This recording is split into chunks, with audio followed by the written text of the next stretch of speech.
السلام عليكم ورحمة الله وبركاته.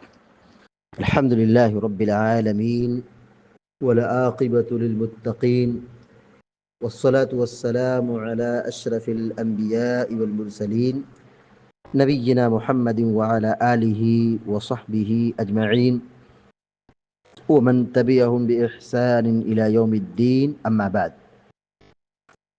فعن أبي بن كعب رضي الله تعالى عنه قال: كان رسول الله صلى الله عليه وسلم يوتر بسبح اسم ربك الأعلى وقل يا أيها الكافرون وقل هو الله أحد. رواه أحمد وأبو داود والنسائي وزاد: ولا يسلم إلا في آخرهن. ولأبي داود والترمذي نحوه عن عائشة رضي الله تعالى عنها وفيه: كل سورة في ركعة وفي الأخيرة قل هو الله أحد والمعوذتين. بلوغ المرام من ادلۃ الاحکام کی حدیث نمبر 305 ابھی آپ کے سامنے پڑھی گئی ہے۔ حدیث کے راوی مشہور صحابی سیدنا ابی بن کعب رضی اللہ تعالیٰ عنہ ہیں۔ ابی بن کعب رضی اللہ تعالیٰ عنہ کے سلسلے میں مختصر معلومات یہاں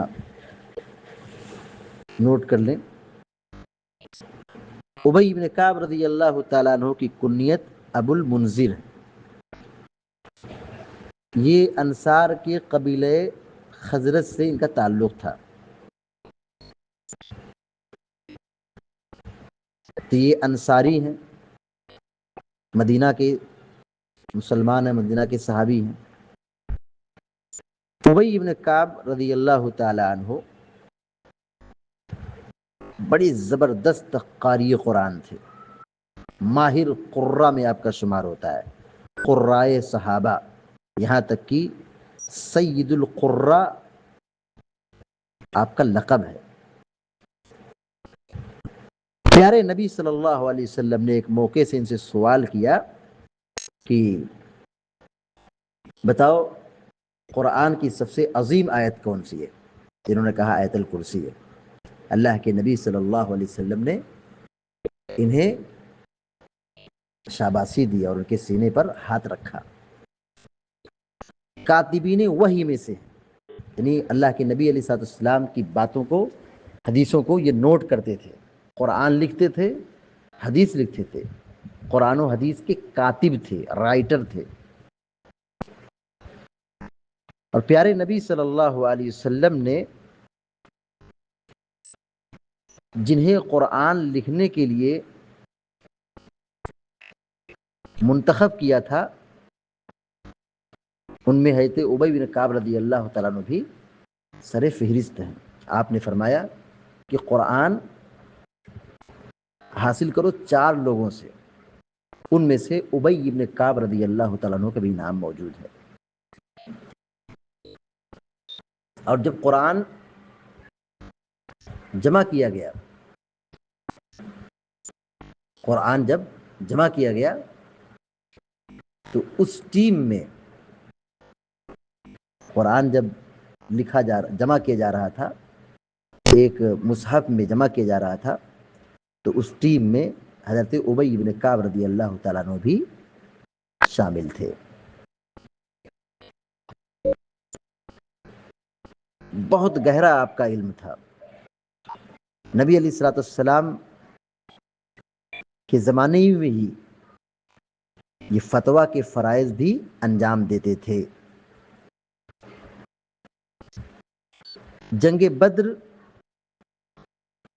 اور اس کے بعد کی جتنی بھی لڑائیاں تھیں، سارے غزوات میں شریک رہے۔ بیعت عقبہ ثانیہ میں بھی شریک رہے۔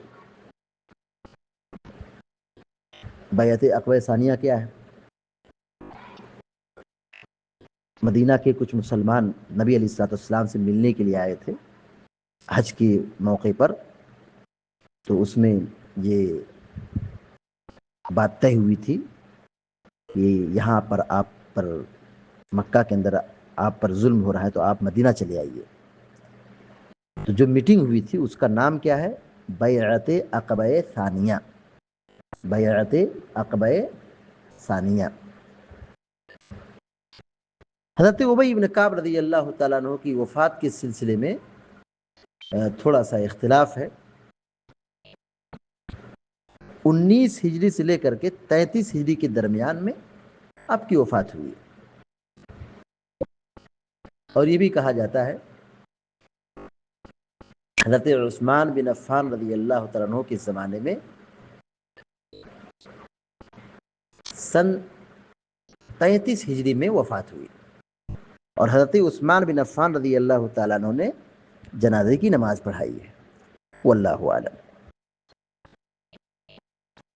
اب آئیے حدیث کی طرف۔ وعن ابی بن کعب رضی اللہ تعالی عنہ قال، حضرت ابی بن کعب رضی اللہ تعالی عنہ بیان کرتے ہیں کہ کان رسول اللہ صلی اللہ علیہ وسلم یوتر بسبح اسم ربک الاعلی وقل یا ایھا الکافرون وقل هو اللہ احد،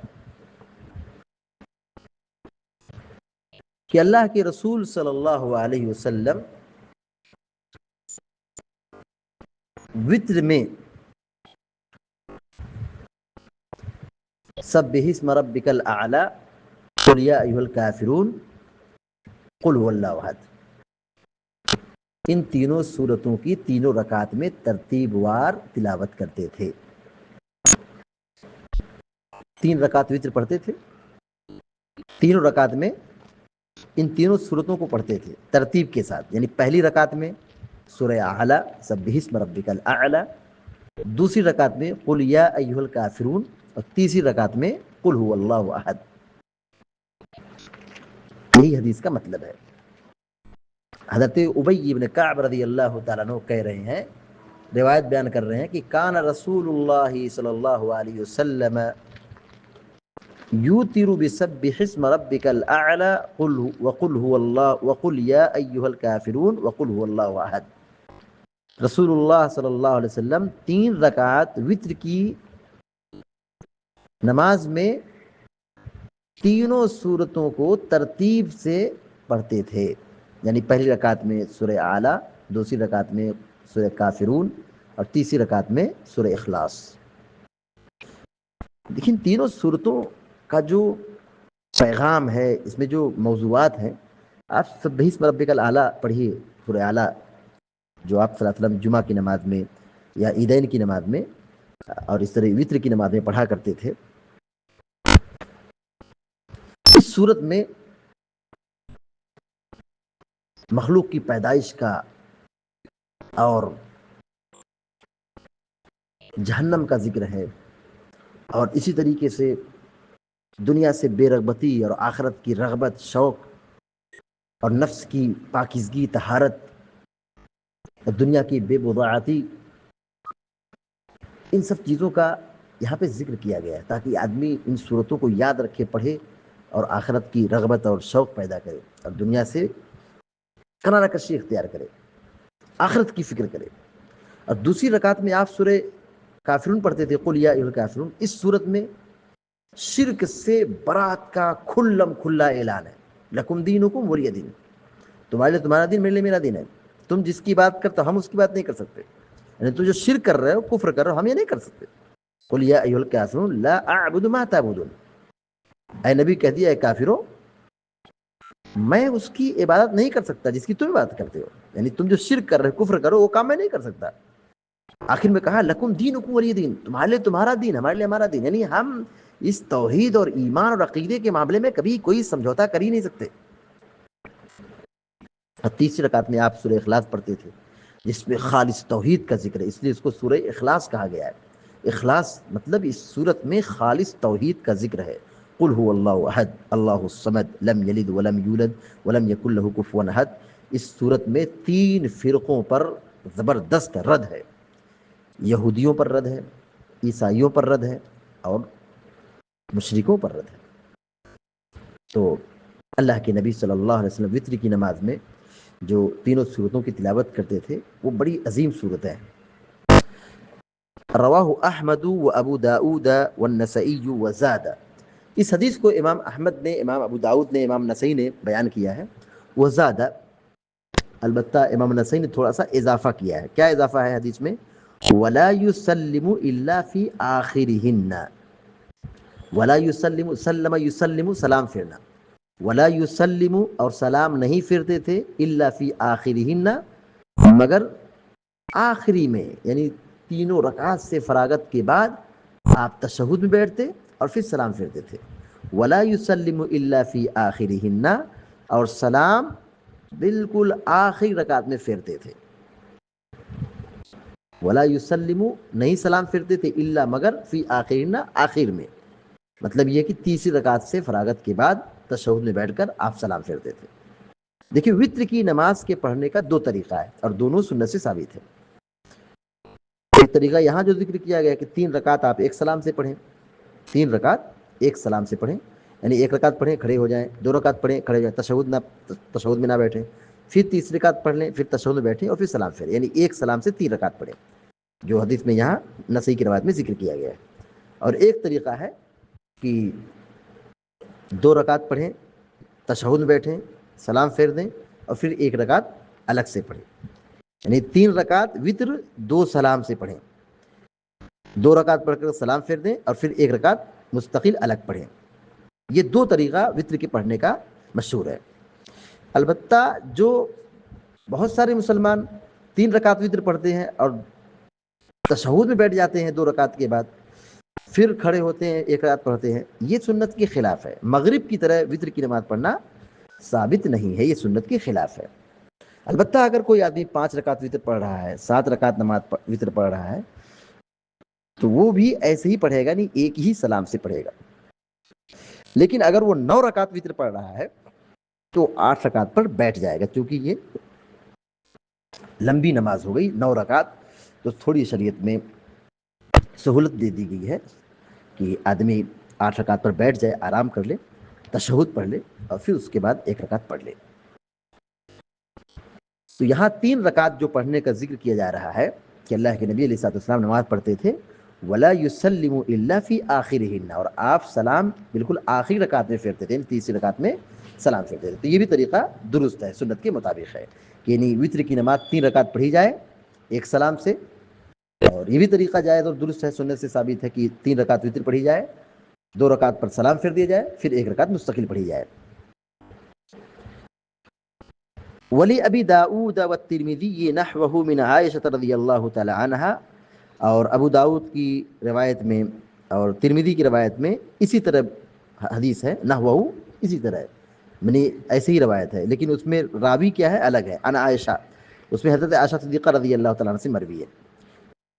یہاں پہ کس سے روایت ہے؟ ابی بن کعب رضی اللہ تعالیٰ عنہ سے مروی ہے، لیکن یہاں ابو داؤد اور ترمذی کی روایت میں اسی طرح حدیث میں، یعنی جو نماز میں رکعتوں کا جو سورتوں کی تلاوت کا مسئلہ ہے، پہلی رکعت میں سبح اسم ربک الاعلیٰ اور دوسری رکعت میں سورہ کافرون اور تیسری رکعت میں قل اللہ احد، تو اسی موضوع پر جو روایت ہے، اسی مفہوم کی جو روایت ہے، حضرت عائشہ صدیقہ رضی اللہ تعالیٰ عنہ سے مروی ہے. ولی ابی داؤد والترمذی نحوہ عن عائشہ رضی اللہ تعالیٰ عنہا، کہ ابو داؤد اور ترمذی کے اندر اسی طرح روایت ہے حضرت عائشہ صدیقہ رضی اللہ تعالیٰ عنہ سے، وفیہ، اور اس میں یہ روایت موجود ہے، کل سورۃ فی رکعۃ، ہر سورت کو پڑھتے تھے 1 رکعت میں، یعنی ایک رکعت میں ایک سورت، 1 رکعت میں ایک سورت، کل سورۃ فی رکعۃ، یعنی یہاں 3 سورتوں کا ذکر کیا گیا ہے، سورہ اعلیٰ، سورہ کافرون اور سورہ اخلاص. آپ پڑھتے تھے کیسے؟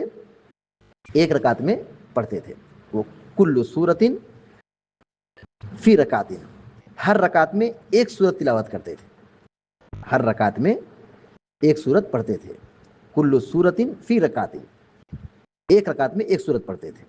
وفی الاخیرۃ، لیکن آخر رکعت جب پڑھتے تھے، تیسری رکعت پڑھتے تھے، تو اس میں کیا پڑھتے تھے؟ قل هو اللہ احد والمعوذتین، سورہ اخلاص کے ساتھ ساتھ، قل اللہ احد کے ساتھ ساتھ آپ معوذتین بھی پڑھتے تھے. معوذتین کیا ہے؟ قل اعوذ برب الفلق اور قل اعوذ برب الناس، یعنی جو قرآن کی آخری 2 صورتیں ہیں، سورہ اخلاص کے بعد جو 2 صورتیں ہیں، ان دونوں صورتوں کے بھی آپ تلاوت کرتے تھے. وفی الاخیرۃ قل هو اللہ احد والمعوذتین، اور آخری رکعت میں، یعنی تیسری رکعت میں، سورہ اخلاص کے ساتھ ساتھ معوذتین پڑھتے تھے، یعنی قل اعوذ برب الفلق، اور دوسری صورت ہے قل اعوذ برب الناس. یعنی گویا کہ ایک رکعت میں آپ صلی اللہ علیہ وسلم 3 سورتیں پڑھتے تھے. یعنی تیسری رکعت میں کتنی سورت؟ تیسری رکعت میں 3 سورت، سورہ اخلاص، قل اعوذ برب الفلق، قل اعوذ برب الناس، 3 سورتیں آپ پڑھتے تھے. یہ روایت ابو داؤد اور ترمذی کے اندر موجود ہے.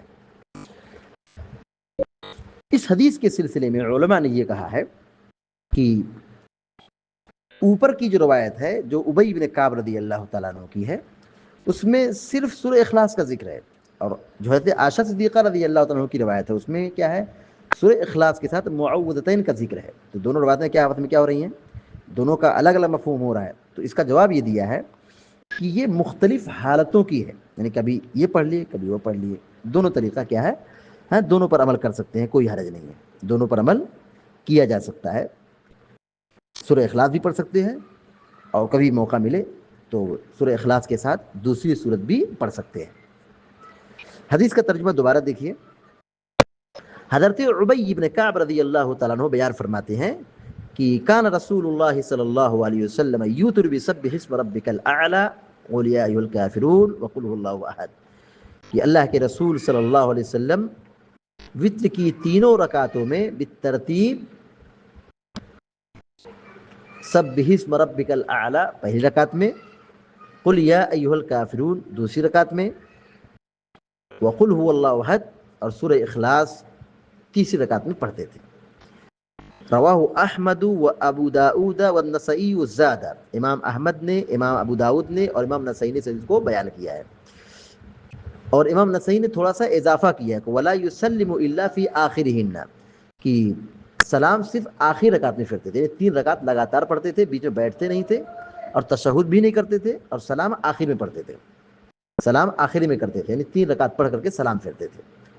ولی ابی داؤد و ترمذی نحوہ، اور ابو داؤد اور ترمذی کے اندر اسی طرح حدیث مروی ہے حضرت عائشہ صدیقہ رضی اللہ تعالیٰ عنہ سے. وفیہ، اور اس میں کیا ہے؟ کل سورۃ فی رکعت، کل سورۃ فی رکعت، ہر رکعت میں ایک سورت پڑھتے تھے. کل سورۃ فی رکعت، یعنی 3 سورتوں کو یہاں پہ ذکر کیا گیا اوپر، تو اس میں سے ہر سورت کو پڑھتے تھے ہر رکعت میں، یعنی ایک سورت کو ایک رکعت میں پڑھ کر مکمل کرتے تھے.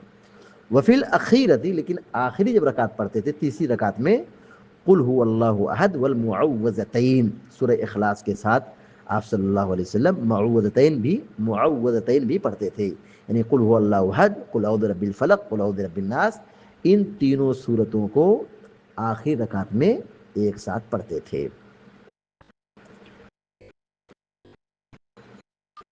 اس حدیث سے یہ بات معلوم ہوئی کہ رسول اللہ صلی اللہ علیہ وسلم وتر 3 رکعت پڑھتے تھے. تو بہتر کیا ہے؟ 3 رکعت پڑھنا ہے. بہتر کیا ہے؟ 3 رکعت پڑھنا. ایک رکعت پڑھنا بھی جائز ہے، لیکن بہتر کیا ہے؟ 3 رکعت وتر پڑھنا چاہیے.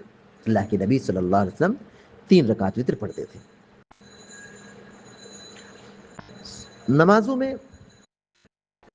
پیارے نبی علیہ السلام کا معمول یہ تھا کہ آپ سورہ اخلاص کے سورہ فاتحہ کے ساتھ سورت بھی ملاتے تھے. جیسے دیکھیے وتر پڑھتے تھے تو پہلی رکعت میں سورہ اعلیٰ، دوسری رکعت میں سورہ کافرون اور تیسری رکعت میں سورہ اخلاص پڑھتے تھے. تو معلوم کیا ہوا کہ سورہ فاتحہ کے ساتھ ساتھ آپ سورت بھی پڑھتے تھے. اور کبھی کبھار پیارے نبی علیہ السلام سورہ اخلاص کے ساتھ تیسری رکعت میں آخر کی 2 سورتیں بھی ملا دیتے تھے، جس کو معوذتین کہا گیا ہے، سورہ فلق اور سورہ ناس. قل اعوذ برب الفلق اور قل اعوذ برب الناس، ان 2 سورتوں کو بھی پڑھتے تھے. تو دونوں روایتیں آپس میں معارض نہیں ہے. مطلب یہ ہوا کہ آپ نے کبھی سورہ اخلاص بھی پڑھا ہے اور کبھی آپ نے سورہ اخلاص کے ساتھ دونوں سورتوں کو بھی ملا لیا ہے. تو دونوں پر عمل کیا جا سکتا ہے. سورہ اخلاص بھی پڑھ لیں، درست ہے، بہتر ہے. اس کے ساتھ 2 سورتیں اور پڑھ لیں آخری رکعت میں، یہ بھی ثابت ہے، پڑھ سکتے ہیں، کوئی حرج نہیں ہے.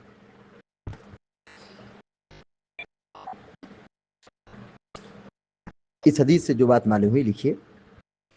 نمبر 1، وتر 3 رکعت پڑھنا چاہیے. نمبر 2،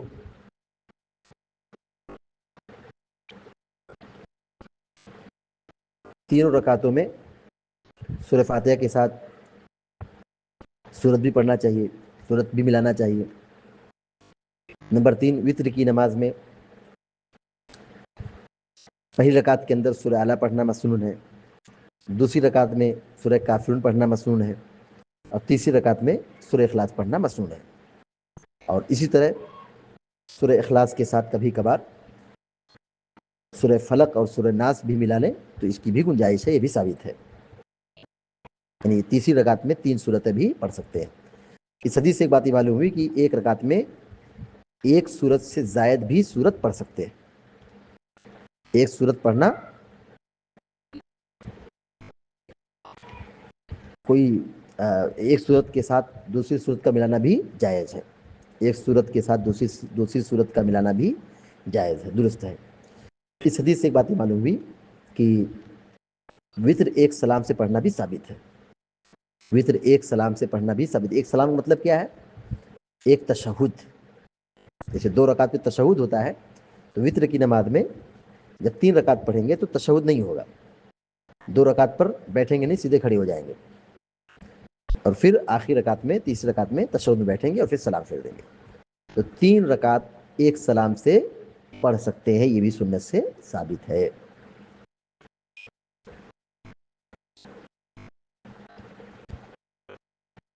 اسی طرح